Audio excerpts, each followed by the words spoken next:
Good morning. I'm Eric Zaiman, a managing director in the ESOP advisory group of JP Morgan's Commercial Bank. It is a pleasure to be here with you today.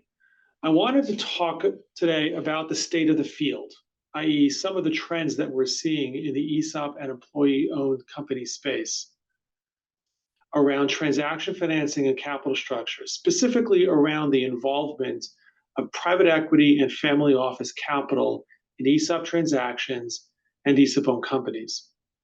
I would start by saying that much of the transaction activity that we're seeing is still utilizing the traditional approaches for financing ESOP transactions, a mix of senior and seller subordinated debt that finances partial or 100% transactions. This really isn't surprising, given that the traditional structure generally provides the highest degree of tax efficiency. The sourcing for this debt has become a little more diversified, with some financing sourced from direct lenders and debt funds. In addition, there's a continued use of structured equity provided by private equity and family offices. The investor pool is still pretty small, but they are gaining experience and increased comfort with the ESOP concept and structure. And the expectation is that as these firms become more active in successful ESOP transactions, this will start to attract new entrants into the market.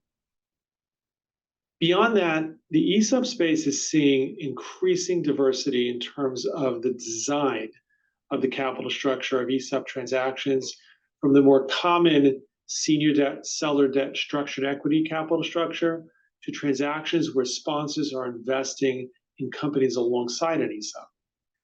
And while not always as tax efficient as the more traditional structure, it provides a higher degree of capital flexibility.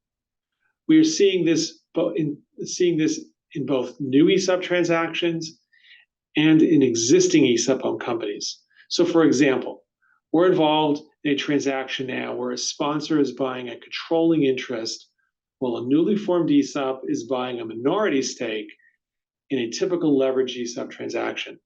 Both the PE sponsor and the ESOP will sit side by side in the capital equity stack.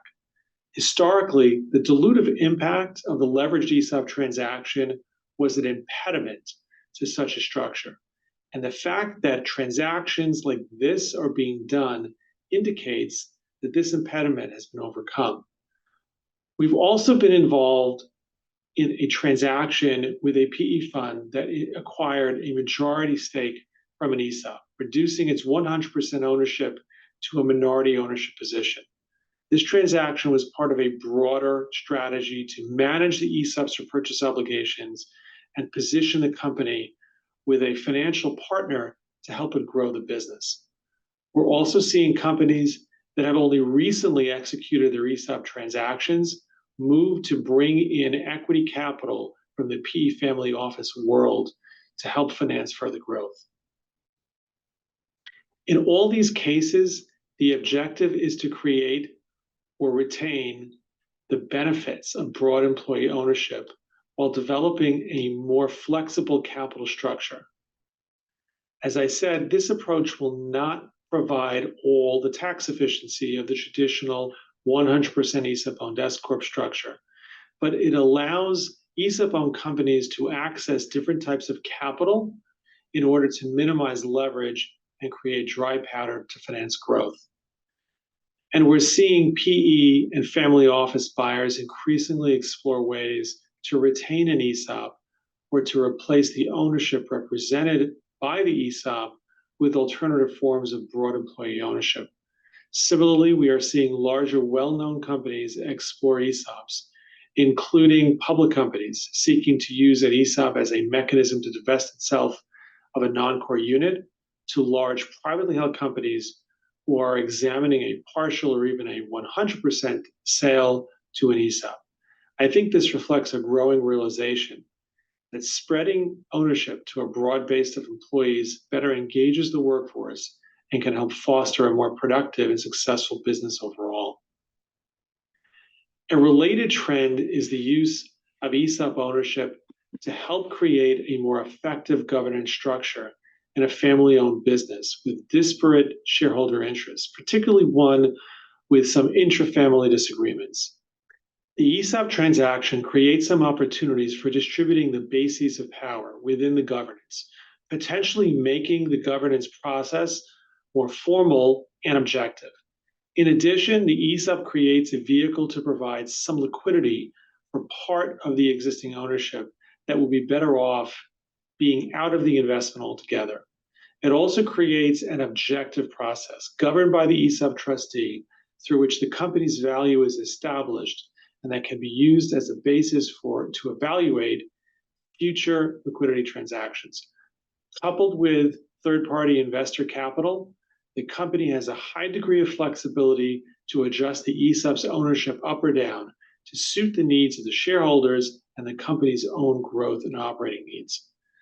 The pools of capital finding their way into ESOP companies are more patient, with considerably longer investment horizons and return expectations that are increasingly oriented to capital appreciation versus current returns.